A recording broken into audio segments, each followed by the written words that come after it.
आदाब, नमस्कार, सत श्री अकाल, केम छो। मैं हूं मोहम्मद अनस सिद्दीकी। आप देख रहे हैं वॉइस ऑफ पॉलिटिक्स। स्वागत है आप सभी का हमारा ख़ास कार्यक्रम देश की बात। देश की बात में आज हमारे साथ मौजूद हैं हमारे ख़ास मेहमान, सनातन ज्ञानपीठ के राष्ट्रीय प्रवक्ता बलजीत सिंह यादव।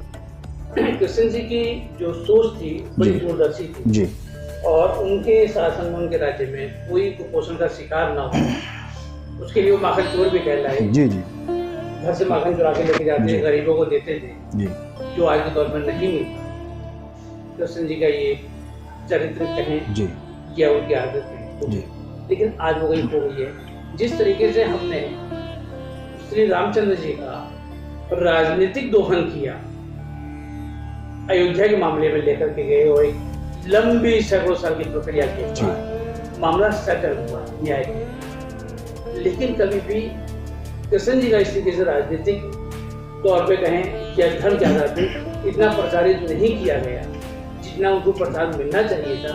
तो जबकि कृष्ण जी एक कूटनीतिज्ञ भी थे, क्या कहेंगे इसमें?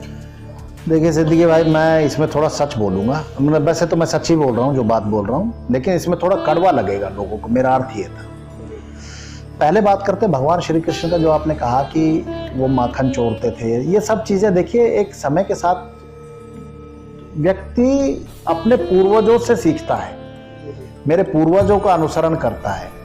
तो वो कहता है कि जब आपका इतने पूर्वज इतने चरित्रवान थे, इतने शक्तिशाली थे, तो आप उनका अनुसरण करते हैं तो आप में भी वो गुण आते हैं। आप जिसको देखते हैं उसका गुण आता है आप में। तो कृष्ण जी को कहा गया कि ये तो महिलाओं को देखते थे जो छेड़ते थे। जब महिलाएं तालाब में नहाती थी तो ये जाते थे और राधा से बचपन में प्रेम करने लगे।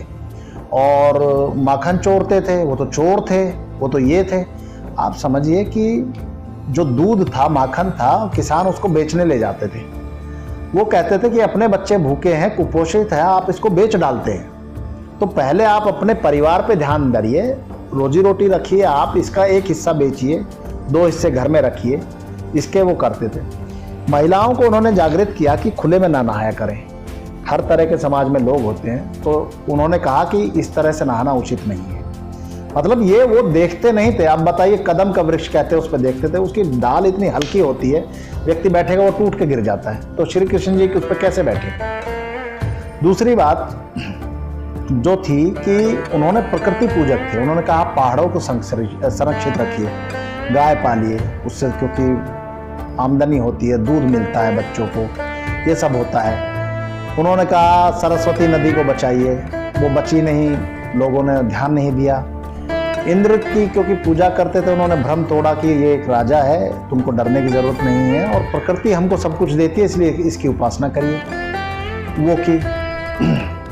अब गोवर्धन पर्वत का कुछ लोग कहते हैं कि भाई उन्होंने हाथ पे उठा लिया। चलिए, मैं उस पर नहीं जा रहा हूँ, लेकिन मेरा ऐसा मत है कि गोवर्धन पर्वत के अंदर कोई ऐसी जगह रही जहाँ पानी नहीं पहुँचता था, वो वहाँ चले गए थे लोगों को लेके। मैं इसको इस तरह से देखता हूँ। अगर कोई कहे भाई उन्होंने उठा लिया था, तो मुझे उसमें भी कोई आपत्ति नहीं है। फिर आपने कहा ये भगवान श्री कृष्ण का वो था कि वो पूरे जीवन संघर्ष करते रहे, और राधा नाम की उनके जीवन में कोई महिला नहीं थी जिससे वो प्रेम करते थे।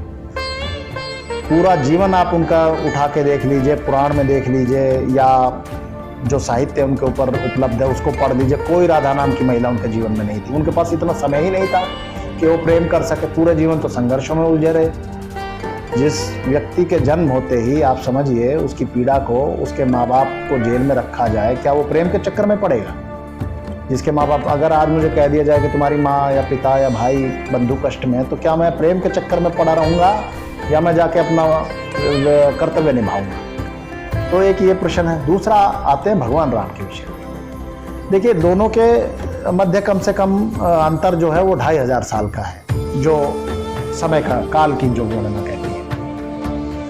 भगवान राम का राजनीतिक दोहन किया गया, मैं आपसे 100% सहमत हूं। राजनीति का एक मूल सिद्धांत है जो मैं समझता हूं कि पहले आप ऐसा समीकरण, ऐसे मुद्दे बना दीजिए, क्रिएट कर दीजिए, फिर उस मुद्दे को सॉल्व करने में लगा दीजिए।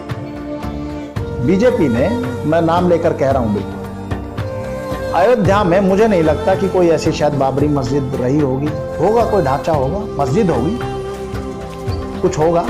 तो वहाँ पे सारी चीज़ें थी। वहां पे प्रचारित किया गया। प्रचारित करने के बाद कोर्ट में केस चला। केस चलने के बाद बहुत सालों बाद एक संकल्प पत्र निकालते रहे कि हम राम मंदिर वहीं बनाएंगे, राम लला हम आएंगे, मंदिर यहीं बनाएंगे। पहली बात तो आप चिन्हित कैसे कर सकते हैं? मैं खुद आस्थावान हूँ, मुझे भी आस्था है। भगवान राम का अयोध्या में जन्म कहाँ हुआ, क्या कोई प्रमाणिकता से बता सकता है? महल कहाँ थे? क्योंकि वो 7300 साल पहले की ये घटना है। अयोध्या में आप जाइए, मैं गया हुआ हूँ, आज भी वो श्रीहीन है, बिल्कुल पिछड़ी हुई है, पुराने चीजें हैं जो किंवदंतियां बनी हुई है। तो आपने मुद्दा एक क्रिएट किया, एक ढांचे को तोड़ा, कहा कि ये मंदिर है और मंदिर पे हम लोग यहीं बनाएंगे, और करने के बाद एक समय बाद वो कोर्ट से करा दिया गया। तो आपने आस्थाओं का दोहन किया। दूसरा विषय आइए, कश्मीर में जब 90 में कश्मीरी पंडितों का पलायन हुआ, तो पलायन में किसकी सरकार थी? सेंटर में वीपी सिंह की सरकार थी। आरएसएस जो कहा जाता है कि विश्व का सबसे बड़ा संगठन है और धर्म रक्षा निधि हिंदुओं से लेता है, विश्व हिंदू परिषद भी उसके एक छोटा सा घटक दल है, बजरंग दल है। तो मेरा एक प्रश्न है इन लोगों से कि जब हिंदुओं का पलायन हुआ था घाटी से, तो वाजपेयी भी थे, आडवाणी जी भी थे, आरएसएस भी था, तो आपने क्या किया इनके लिए? क्या पलायन हो सकता था? मेरा ये प्रश्न है इनसे, या आप भी समझ रहे हैं? अगर उस वक्त ये लोग कहते या देश में कहीं भी कुछ होता तो पलायन हो सकता था। मेरा ये मानना है कि ये पलायन, जगमोहन वहाँ के गवर्नर थे, तो इनकी ही शय पे पलायन हुआ था। एक मुद्दा बनाया गया कश्मीरी पंडितों का, कश्मीरी पंडितों की भावनाओं का दोहन किया गया, उनकी भावनाओं के साथ खिलवाड़ किया गया। अगर मैं गलत हूं तो आप बताइए कि धारा 370 आप कह रहे हैं आपने हटा दी। आपको पता है कि कश्मीरी पंडितों के पुनर्स्थापना के लिए वहाँ कोई योजना नहीं है। आपने एक नोटिफिकेशन निकाला है कि वहाँ जो 15 साल से रह रहा है वो वहीं का मूल निवासी है और वही नौकरी कर सकता है। लोगों में भक्ति चढ़ी हुई है कि नहीं जी साहब 370 हटा दिए है, राम मंदिर बना दिया है। तो भगवान राम का राजनीतिक दोहन किया गया है। उसका कारण ये रहा है, ये लोग उन्होंने भी बहुत अध्ययन किया होगा, भगवान राम पूर्ण रूप से राजनीतिक और कूटनीतिक व्यक्ति थे। उनसे बड़ा राजनीतिक आज तक कोई पैदा नहीं हुआ। भगवान श्री कृष्ण क्या कहते हैं, लेकिन उनका तो एक विस्तार जो अपने सीमा तक ही रहा। वो तो कभी मतलब द्वारका से बाहर नहीं गए, कभी राजा भी नहीं रहे। भगवान राम का शासन पूरे विश्व में था, जिसके खुदाई में आज भी अवशेष मिल जाते हैं। तो मैं इसको इस तरह से देखता हूँ। ऐसा हमसे बात करने के लिए बहुत धन्यवाद।